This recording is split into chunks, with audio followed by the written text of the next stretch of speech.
It is time that we put our Cerydra to the test. We have pulled 6 copies of Cerydra and 5 of her light cone. And so today we will be comparing her across all Eidolon levels that make a difference. So we're not going to be including 3 and 5, which just raise her talents, but we will be comparing 1, 2, 4, and 6, along with her S5 light cone. This is the team I'm going to be using for all of these showcases with Phainon, Sunday, and RMC. I will preface just right off the bat, if it wasn't obvious from the fact that I E6 this character, my characters are not free to play, and I cannot disable these, so they're going to remain the same across all showcases, but I just wanted to make that clear now that this is not going to be 100% relatable, but I wanted to show the difference in strength of Cerydra at different levels, so this is the best way I can do it. I don't have an Oxa to show off, so Phainon's what I got. I will go over builds at the end of the video. I just want to get started on this. I will give my thoughts about every Eidolon at the end of the video in just one compact section. The reason is I'm going to be turning my mic and camera off for the actual gameplay recording just so I can do everything in parts and not have to switch back and forth each time. So I will see you at the end of the video to discuss what I think of each of our Eidolons after the showcases. So enjoy. We're going to be starting with E0S1 Cerydra.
Might be the shortest comparison video I've ever made. Holy.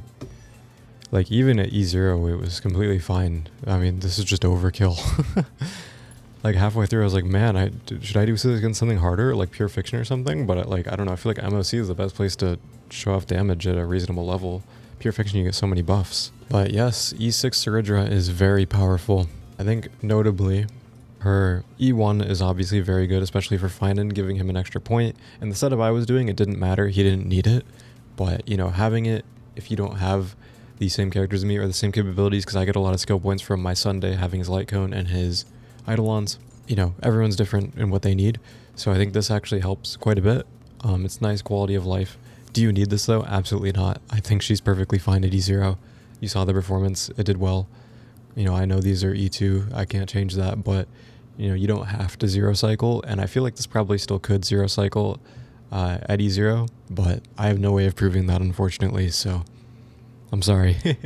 Her E2, I think, is solid as well. The damage increase to herself doesn't matter as much until you get to the later Eidolons, because her E0 damage is very small. It's definitely not as big as it could be with how much her traces focus on it.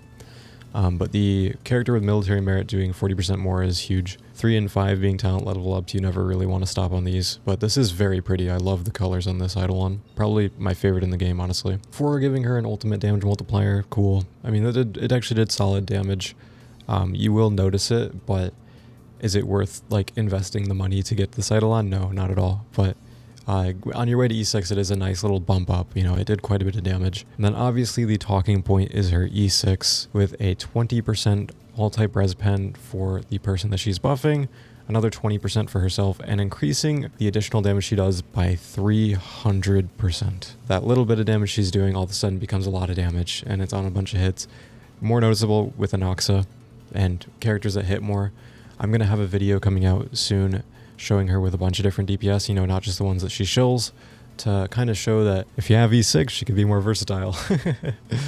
But yeah, I was really fast, honestly. I was very surprised at how quick we got through those. But her Eidolons are very nice, but do you need them? No, of course not. You never need Eidolons in this game, alright? Let's just make that clear. But for a character to have longevity, Eidolons definitely help. To go over the builds for all these characters though, my Cerydra is at 145 speed. With the 20 speed boost she gives to herself, it puts her at over 160 at the start of combat, as long as you use her technique. I have her at max traces. She has, of course, on her S5 light code now. At the start of the video it was S1. I'm on 2-piece speed at the moment just because I didn't get a solid 4-piece that I was happy with. I was happy with the stats on this. Obviously she's E6, and here are her stats. She has way more crit damage in combat. If you want to do the math, go for it. This is my Phainon. He's on a solid build. I'm still trying to improve him a little bit, but he's getting there step by step. My Phainon is E2, as I showed before. My Sunday is 1 speed less than my Phainon, so that he can just immediately action advance him.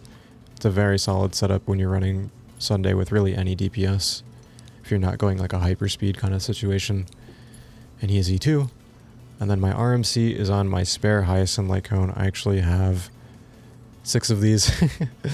And it's to get him to 200 speed. Also the debuff is really nice.